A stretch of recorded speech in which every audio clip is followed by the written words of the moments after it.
o que eu procuro discutir nessa obra é justamente isso. Em que quadra da história estamos? Em que quadra da história estamos? Então, se toda passagem teve um longo período de transição, por que do capitalismo para o socialismo iria acontecer uma virada de chave automática como um passe de mágica? Por que isso iria acontecer do capitalismo para o socialismo?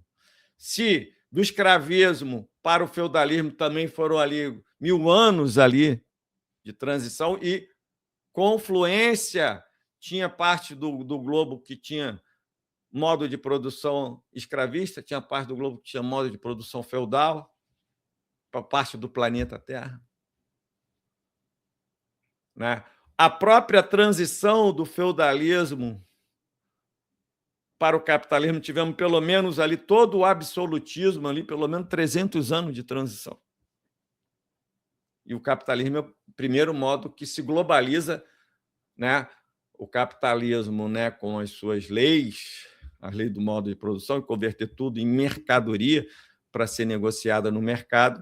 Então, ele vai mercantilizando tudo, né? Todas as relações, né? Até a água que a gente bebe. Só não conseguiram ainda mercantilizar o ar que a gente respira.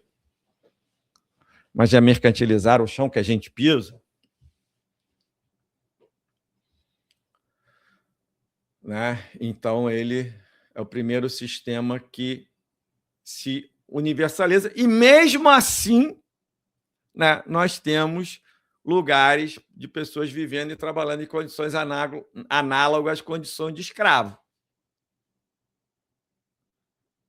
Mesmo no próprio capitalismo. Né? Então, eu defino essa quadra da história como uma quadra de transição, né?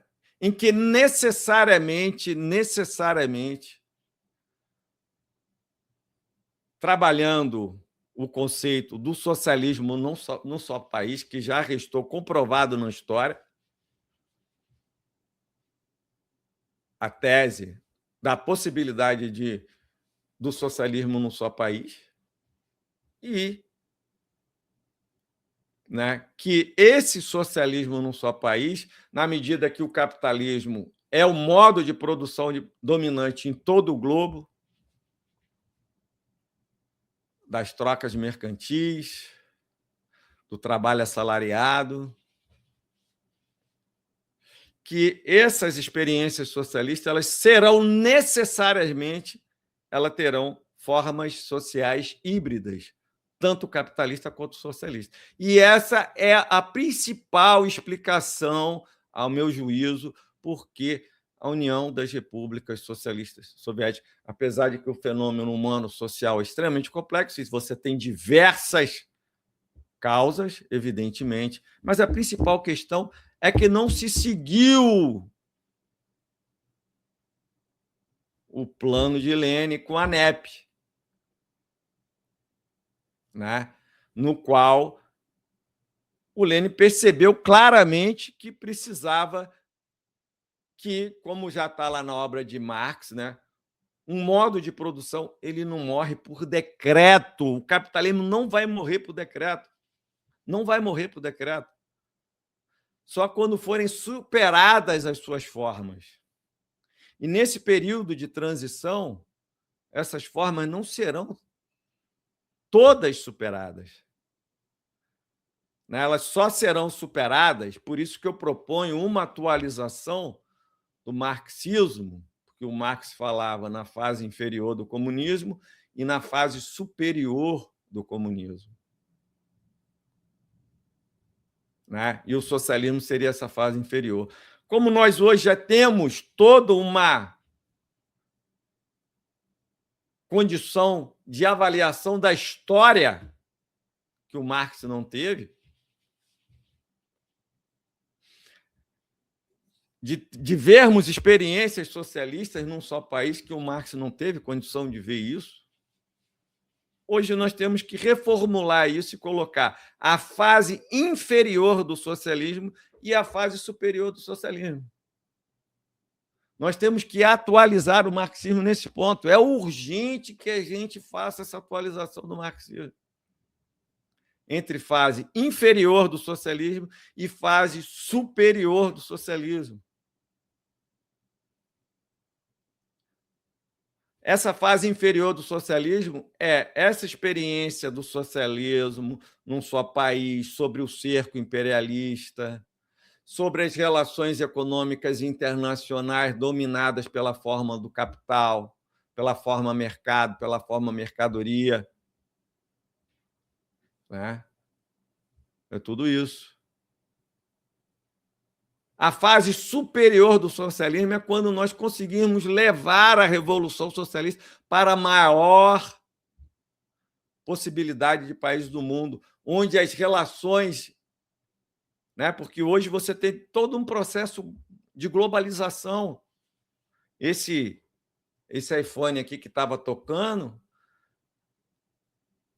componente da África, é montado na China. Esse iPhone aqui da Apple, o pessoal fala que comunista não pode ter iPhone, né? Não é o comunismo de Marx, né? Que o comunismo de Marx, né? Começando pelo socialismo, era com abundância material.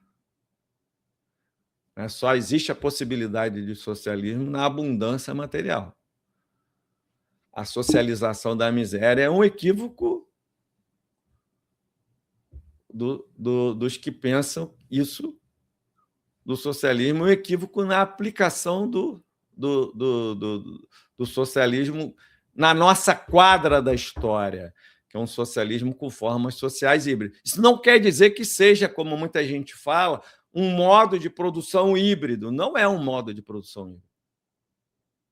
É um modo de produção socialista, no qual coexistem formas sociais de distintos modos de produção. Coexistem, como coexistiram ao longo da história.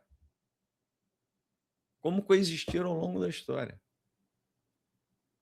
Mas o modo de produção é o socialismo.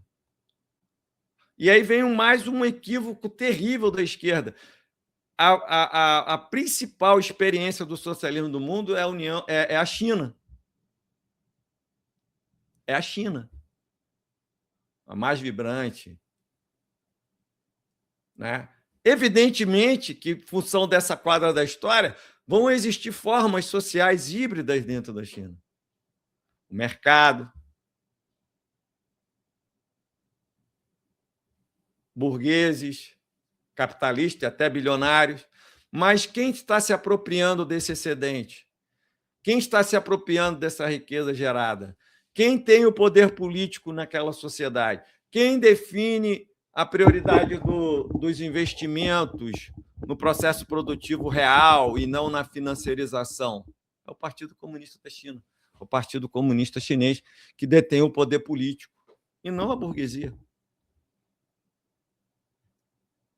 E não a burguesia. E você tem uma parte da esquerda que fala que a China é o quê? Capitalismo de Estado, que até é uma tautologia, né? Como se existisse um capitalismo sem Estado. Só na cabeça dos liberais que existe capitalismo sem Estado.